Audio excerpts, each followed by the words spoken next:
Welcome to our 4th episode of Home Away from Home. In this episode, we're going to be talking about solidarity and the sense of community in Israel. The awesome sense of community and solidarity in Israel. That is definitely the word to describe it. It is. And as we said in the last episode, we are now introducing you to the Hebrew words that we will be using throughout the episode before we start it in the intro. This time we've got a few interesting words for you. Do you want to start, Gal? Yeah. So the first thing that we're going to translate for you guys is bar or bat mitzvah, which is the religious coming of age ceremony that Jewish people do perform. For girls, it's at 12 and guys, it's 13. Exactly. I almost mixed that up, which is very bad because I did that myself. So yeah, the next word is Yishuv. Yishuv is as we said before, a little village. Mm-hmm. The next word is Shchunot, which just means neighborhoods. Yeah, neighborhoods. The next word is tramp, which means a ride. Like getting a lift from someone? A lift. It would be a lift or... Like hitchhiking. Yeah, pretty much. The next word is Kiryat Arba. Kiryat Arba is a name of a village, which is... Wait, I have to stop you for a second. Stop me? Because I said and then you said something, like over me. So you just say Kiryat Arba. Okay, go. Okay, so the next one is Kiryat Arba, which is the name of a village, which is on Hebron. It's pretty much connected, but it's a completely Jewish village, as opposed to Hebron being 99% Palestinian. Oh, wow. Okay. And the last word is tzimerim, which is like small vacation houses that people rent to, sleep one night. It's usually like little cabins with jacuzzis and really like cute little things like that. Very for vacation. Romantic. Yeah. So that's a list of words that we have for this episode, and you'll obviously hear them in the episode itself. We hope you enjoy, and thanks for listening.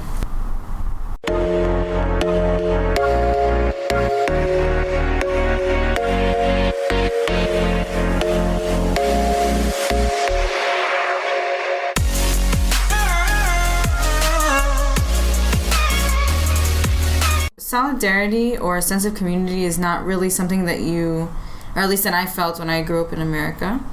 Moshe, you grew up here, so I guess you don't really have anything to compare to. Yeah, I mean, I was on the other scale of it, where I grew up in a religious community where being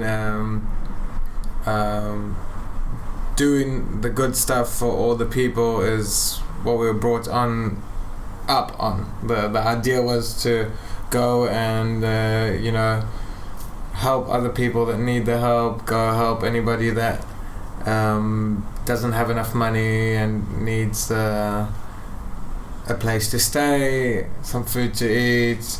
We used to go and fix up homes and stuff like that via youth movements and stuff like that. So I was kind of not born into it, but I grew up into it. That's my side of it. In New York, I didn't really feel that. I mean, we had the community of Jewish people, but I didn't feel like that sense of community as I do here, where, like you said, if someone needs help, they'll help you. If you need something, someone will get it for you. So I really felt that for the first time when I came here. That sense of community, the sense of family. I remember when I just came to Israel and I lived in Tiberias, which is a city up north near the Sea of Galilee. I remember when I left my kibbutz and I just wanted to, run some errands, and I got on the bus and I just asked a random person on the bus where the bank was. I think I still didn't have my SIM fixed, so I didn't have internet and I couldn't Google it. And an elderly woman who I swear was 90 at the time, she had a cane and could barely she could have beat you up. No, she could barely walk. So she heard the conversation and she's like, "Oh, I'll get off the bus with you and I'll take you to the bank." And I was like, "What?" I was so surprised, and I just told her, "No, it's okay. I'm fine. Give me a direction. And I'll figure it out." And she got off the bus with me, even though it wasn't her stop, and walked with me all the way to the bank. And with the cane? Yeah, with the cane. And she had, I think Did she give you the cane, or did she support herself? No, she... Oh, so she didn't give you the cane? No. So she only took you to the bank? We didn't know each other yet, so no, we're not at that level. So I think she even had like grocery bags with her. It was just very unexpected, especially because she was very elderly at the time. And also in Israel, there's this, how do I say it? There's this like free feeling of, no, it's not even, it's not that I don't know how to say it. It's not that I know how to say it in Hebrew. Describing it. It's like this free feeling of, like, you know, you're at school one day with your friend and your friend just says, oh, let's go to my house after school. Or if you have friends that live near you, you can just like walk up to their door, knock on the door, and ask if they're home. And if your friends are home, you can just walk in. You know what I mean? Like, which is different than what you had in the US? Yeah, I mean, I grew up with like, what would happen in the US? You have to make an appointment with friends? Kind of, yeah. It's like you couldn't just drive up to your friend's house and like knock on the door? No, it was like, that like wasn't socially acceptable, I guess. Like, my friends that I were close to were also first generation Americans, so yeah, I had that with them. But when I was younger and I had friends with American parents, literally it was like making a doctor's appointment. Like, I would have to ask my mom and have my mom ask their mom, and then they would coordinate. It was such a big deal just to hang out with your friends at their houses.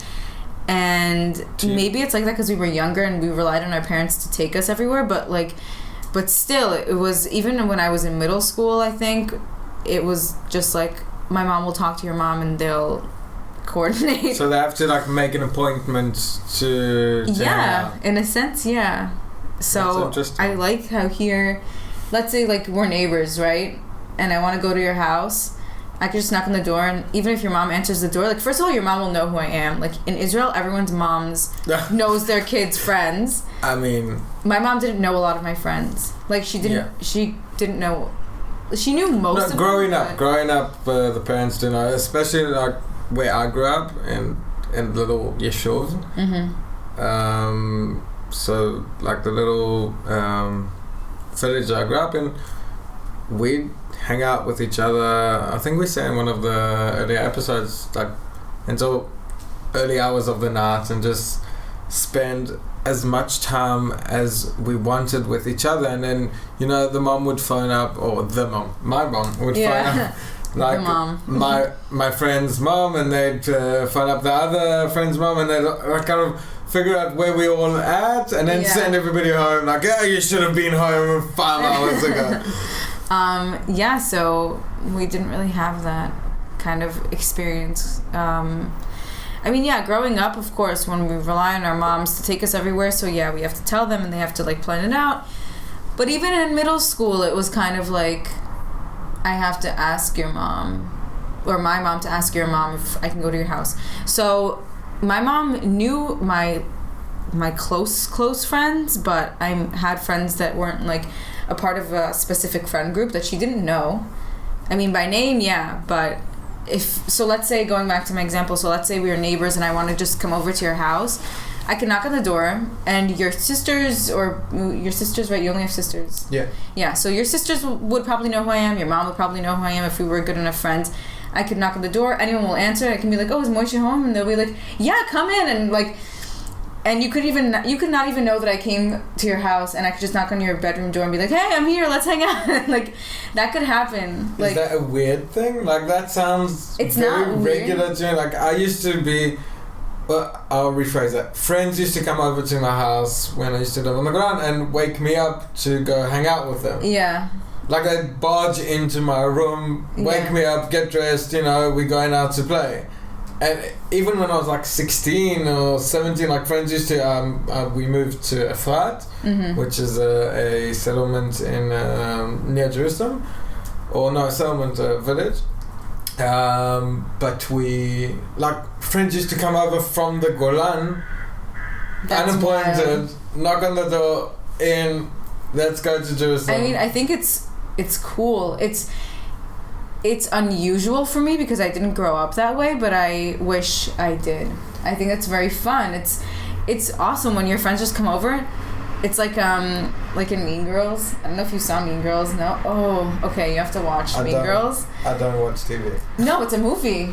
It's a classic movie. Like, there's a scene, okay, where Lindsay Lohan, she plays like the new girl in town, and what's her name? Rachel McAdams plays like the bitch of like the high school queen bitch kind of character. And there's a scene where they drive up to her house, and she's just like standing there, and they're like, get in, we're going shopping. Like, get in the car, we're going shopping. And then she's just like, okay. Like, so that's kind of what went through my head. And I didn't really have that. Like, yeah, when I was in high school and my friends started driving and like everyone had a license and we would be able to do whatever we want, yeah, we would just like text each other, hey, like, you want to do something tonight? Yeah, let's go. You know, and that was already more like present at that time. But in my childhood, no, we had to like coordinate. That's crazy. Times to hang out. It really is crazy. Like, where I grew up in Chispin, up north, we used to have night games. So during the summer, when it was nice and warm outside, we used to meet up all the youth of the village, like between the ages of, let's say, 8 and 16 ish, maybe a bit more. We'd meet up all the groups and then split up to different games. Like, we used to play basketballs in different teams, like the 8-year-olds against the 9-year-olds and the 10-year-olds against the 11, and then have a tournament. And then there was the soccer group. We used to play these night games outside, and then when we finished, then the elder kids, like the guys from the army, so that's 18 and stuff like that, would arrive. Right. We'd go to our neighborhoods, like, yeah, there are a few neighborhoods in the village. Shchonot. Yeah. And we'd play, hide and go seek and stuff like that, until one of the parents would come screaming at us that it's 11 o'clock at night and we all have to go home, and what are we, crazy, and why are we making such a racket? That's actually pretty cool. So I didn't really have that kind of vibe growing up. It's funny because we were planning, we will carry on speaking about the mutuality in Israel, and it's taken us back to the childhood. Because everything starts there. It really does. Also, just in general, even now that we're older, people always are willing to help each other out. Like, there's all these Facebook groups, Tzarichim Mashu, which means, do you need anything? People post all kinds of messages, like if they need furniture for lone soldiers, or even for themselves. It's any requests. Like, if you need any help, it's with not anything. A marketing group. There's no advertising. There's no catch. It's just people trying to help each other out. It's like a group full of altruism. That's pretty much what it is. Altruistic people. I mean, it's just everybody's there. So if you see a post and and it's relevant to you. Yeah, and the nature of the Israeli society, and that's why we brought up this episode, is because if you need something and you put a request out there, most probably someone will be there that can help you. Yeah. I mean, for example, with lone soldiers, we both had that experience, and a lot of Olim have the experience of being a lone soldier. If you need a fridge, like usually you have these Olim apartments, lone soldier apartments, not Olim apartments. If you need a fridge, if you need a microwave, if anything breaks down and you need someone to give you, a dump, a hitchhike, a lift, a ride, a ride. Yeah, if you need anybody to give you a ride from somewhere to your base, you just post it, and people jump on the opportunity. Like, I from my own experience, when we were during Operation Protective Edge, we were in Hebron, and we were there for, which is a city in the West Bank. If anyone doesn't know. Yeah, we spoke about it in our second episode, the army episode. Oh yeah, true. Yeah, your military service was mostly there. Anyway, so we were there, and being soldiers, we didn't sleep much. We were all the time doing duty. We had a lot of missions to do. We didn't have the option to go home. I think I closed there 56 days straight in. So you weren't home for like almost 3 months? 2 months? Pretty much. Wow. 2 months. and then you don't have enough clothing to spend that time. Not that you change a lot of clothing, because you're usually on your B uniform and you on your kids B and gear uniform. all the time. Yeah. No, it just sounds funny. What is the B uniform? Your B uniform. It's the work uniform. Yeah, I guess. It sounds funny in English. Okay, sorry, keep going. It just sounded funny. I never heard someone translate madebet. Really? Because you don't. You don't need to. You see, as opposed to someone who grew up with parents, I had to explain what I'm doing on the day-to-day, the Hebrew Yeah, English. that's so weird. We had the B uniform. And in the beginning of my military service, when my mom was still here, she used to iron my B uniform. That sounds so weird. That's crazy. Wow. That was like the most pinnock that I've ever had. I don't even think I ever ironed my uniforms. Like, What, the A? Yeah. Everybody irons the A. No, I just like hung them in the closet, and they were like straight because they weren't folded. First of all, let's not even talk about clothes because I saw your closet, and I'm not even going to comment anymore about that. Excuse me. But I saw, unfortunately, the inside of your closet. What does everybody in the podcast need to hear about? Because my it's relevant. Everything there is folded. Describe folded. Define Wait, folded. Folded. Take a shirt, fold it. Okay. Is everything folded? We're not getting into this on the podcast. So you were not home for 2 months. Yeah, so we got sidetracked. Yes. So people came over to Hebron and gave us, complete donations of clothing, underwear, socks. The guys from Kiryat Arba, which is a village that is connected to Hebron, would come over with these massive, garbage bin bags, and so we'd throw all our uniforms in there, just put our name on it. They'd put them in the washing machine in their houses, dry them up, even iron some of the stuff, and then bring them back clean, smelling nice. They do it That's awesome. For our uniforms, for our clothing, for our underwear, for our socks. That's amazing.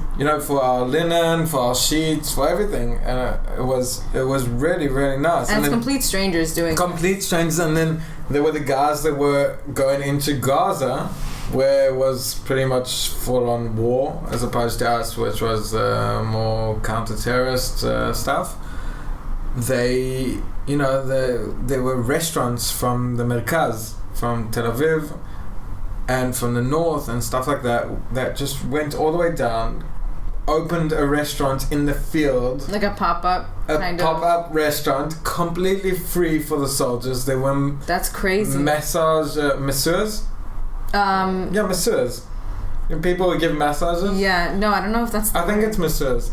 So there were masseurs, possible. there were physiotherapists, there were doctors, everybody that could just give something and do something, like hairdressers, barbers, everything would just make these pop-up stations and go and give these soldiers, that's crazy, the support they needed. And it's just, the guys were risking themselves out of an altruistic kind of feeling. Mm-hmm. And I mean, that's during war, which makes a bit more sense. Everybody's more supportive, and especially in Israel. But even if it's a similar situation, during when there's rockets from Gaza on the south, which happens all the time, people in the north have these have tzimerim. Tzimerim is like I don't know if it's I think it's a German word. It's like a cabin. It's like a weekend, like a vacation house. It's a vacation house. It's usually like a small but very nicely decorated and nicely. It's like a Airbnb, just a really fancy Airbnb with like jacuzzis and nice views, etc. But at least the ones that I went to were like log cabin styles, kind of. So it was like a nice like mini vacation house with a jacuzzi. It's a vacation apartment, pretty much. Yeah. And people usually take like 500 or 800 or 900 shekels per night. Yeah. And during times where there's rockets on the south, the people in the north who have these timarim open up for free for these guys from the south. And same thing, when there's rockets or missiles on the north, people from the Merkaz or the south open their houses up, and it's amazing, and it happens every single time.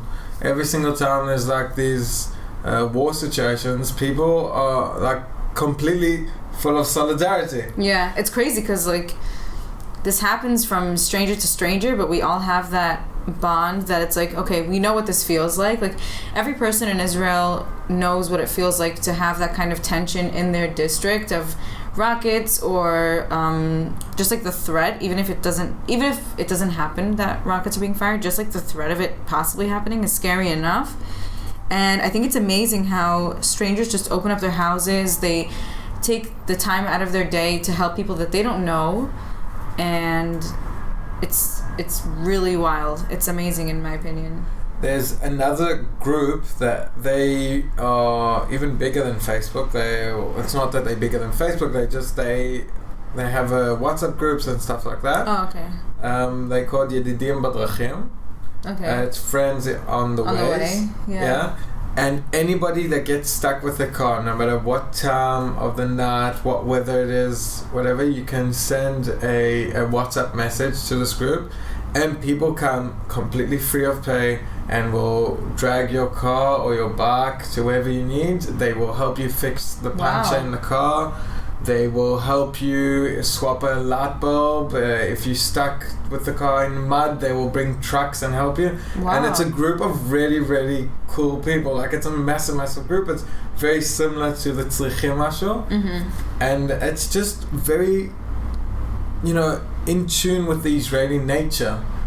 Like, everybody here is I wouldn't say impulsive, but people... Kind of. Well, it's in a sense, bit impulsive, but it's to the good and the bad as well. You Yeah. know, people will always help out, and it's just something that's very, very Israeli, and it's pretty cool. When I came here, I really felt that like intensely because in New York it was so different. I remember when I went to Tzofim, which is like Israeli Scouts. And the first time that I had to get to the building that we were meeting at, I just wanted to ask someone for directions. So I tried to talk to a few people just walking on the street because I thought that maybe they'd know where I need to go.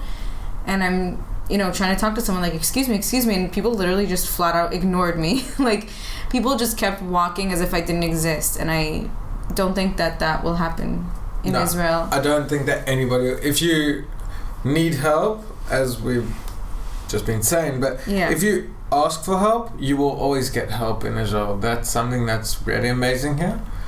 And growing up, there was this funny saying I always thought it was BS, but it's more not true than true. But they used to say, in New York, if someone falls on the street and passes away or is like trembling and is about to die, nobody will stop to help him because you'll be afraid that you'll be sued for maybe killing the guy or whatever. That's kind of true.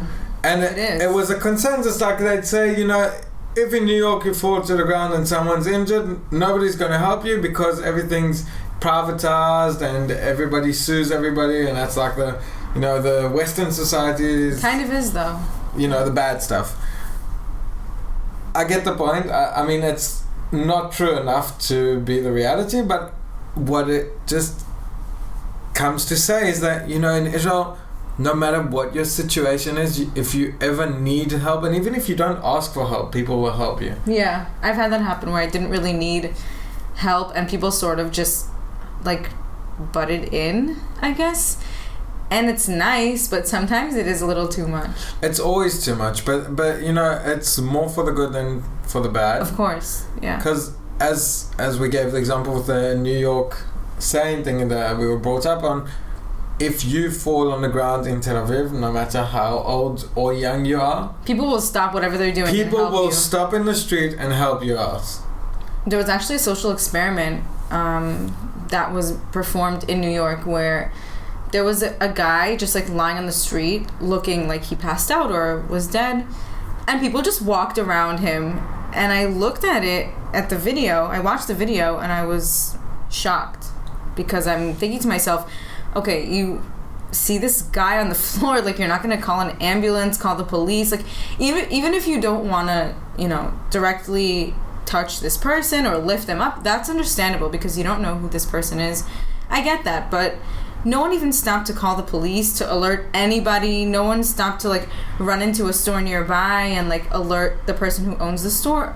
Nothing. And I was just like mind blown, because I thought to myself, how can so many people just walk by a person who obviously isn't in a good state and do nothing about it? And actually, funny story about that. A few years ago, my mom came to visit me from the States, and we just went to the mall. Okay, so we parked in the underground parking, and I guess there was just like a little like puddle of gas, I guess, that like leaked from a car. So my mom slipped on that puddle of gas and fell. But no, I mean, it was fine. Like, she fell back and like sat on the floor, so she was fine. And I think like maybe 13 or 12 at the time. So when I saw that happen, I kind of froze because I was really shocked, I guess. And this random girl, well, I mean, she was not a girl, she's a little older. I guess she was probably almost 30 at the time. Just like ran to my mom and she was like, "Are you okay? Are you okay?" And like lifted her up, and I was just so surprised that. Where was this? I think it was in Tel Aviv. So it was in Israel. Yeah, she was visiting. Oh, I'm sorry. Okay, I made a mistake. I didn't live here yet. We were in Israel visiting my family. Oh, okay, fair enough. Because I was kind of. Yeah, sorry. Okay, no, I mixed up the timeline. So I didn't live here yet. We were in Israel visiting our family. So we went to the mall and that happened.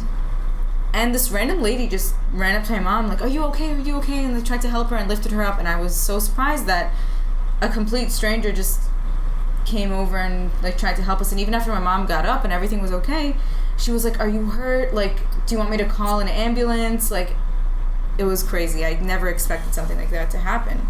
I mean, it happens all the time here with people from the most random things, you know, from emotional support. For example, if someone's celebrating a wedding and their guests didn't arrive and someone makes a post on Facebook or whatever, people will arrive at the wedding being complete strangers, not invited, complete strangers will arrive and give a gift and everything to please the groom and bride, to make them feel better. Yeah. To make them have a memorable wedding. Mm-hmm. And it's complete strangers. And the same thing with bat mitzvah and bar mitzvah, you know.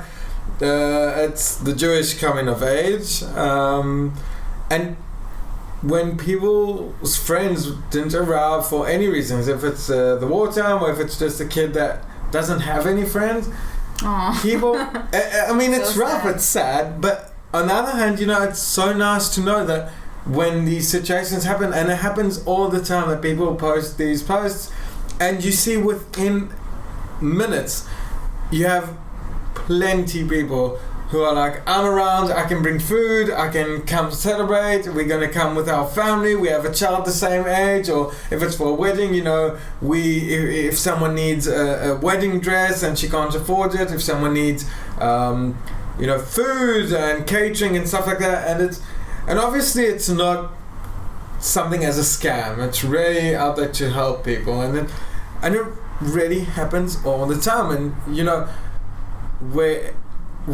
it's most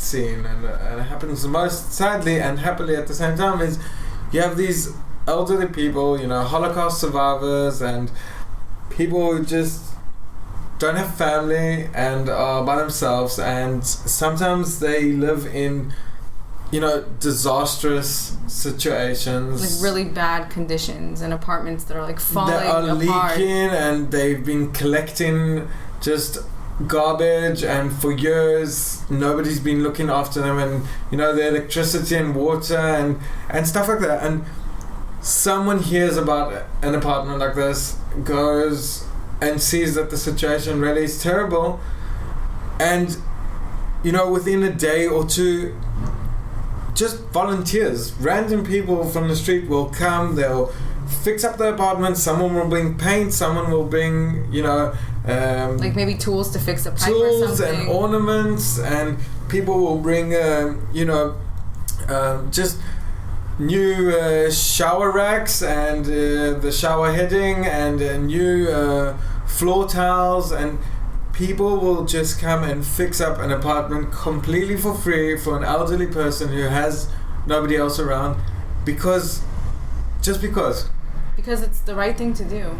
Which is amazing because, it's the right thing to do everywhere in the world, not just in Israel. But here we have a sense of community that I think no other country has. Also because, mainly because we're such a small country and everyone goes through more or less the same, if not similar, life experiences. But also because I think everyone, even if it's not from personal experience, knows what it's like to go through a difficult time in this country. And Israelis just have this amazing...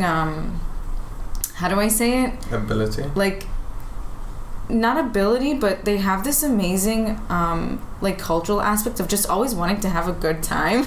You know what I mean? Simcha and tzchokim and all that stuff. Yeah. So I think we work really hard to achieve that, even if it's not for us personally and it's for someone we don't know. Israelis just love always being in good vibes and a good atmosphere, and we just like being happy all the time. So I think it's amazing that people really try to achieve that for others, even if it's not for any of their personal gain. I think it's based on, when Israel was created in 48, the current state of Israel. Yeah. And there's been different revisions over the history for thousands of years, but the current state of Israel was brought up. There was a term by the name of Kur HaHituch. So Kur HaHituch, which by David Ben-Gurion it's pretty much a melting core, if we translate it. It means that people arrive from different places around the world with different, culture or cultural aspects. And we all meet up together, and there's things that, go against each other and things that go for each other. But the point is that in the end of the day, we all become this one matter. We become Israelis. So no matter what we were before, if we were American or South African or British or Australian or French or from Iraq or from Spain or from South America or from Syria or Lebanon, it doesn't matter where, we all came together to become these Israelis. And in the base of it, at the end of the day, with all of the stuff that goes on here, and there's a lot of things that go on here, if anybody needs help, we're there. It's like, I wouldn't say a big family, but it's like a big clan. Yeah. It's going back to our tribal roots, I guess. It's like we're tribes. We have this nation identity of being Israeli, and even though the politics here are crazy and everybody has an opinion about everything, really, when it comes to solidarity, I think we're one of the strongest nations in the world, if not the strongest nation in the world in solidarity terms. I think even with all of our differences, the fact that we are all Israeli, trumps everything. I could be a person that's completely different from you, whether it's my background, my beliefs, my political ideals. We could be completely different in every aspect possible, but at the end of the day, if I get stuck with something or you get stuck with something, the fact that we're both Israelis will just win over everything and we'll help each other out. And I think that's beautiful, honestly. I didn't really experience that growing up in New York, and it actually took me some time to get used to that, even though it was better, I guess, if you can say, in a sense.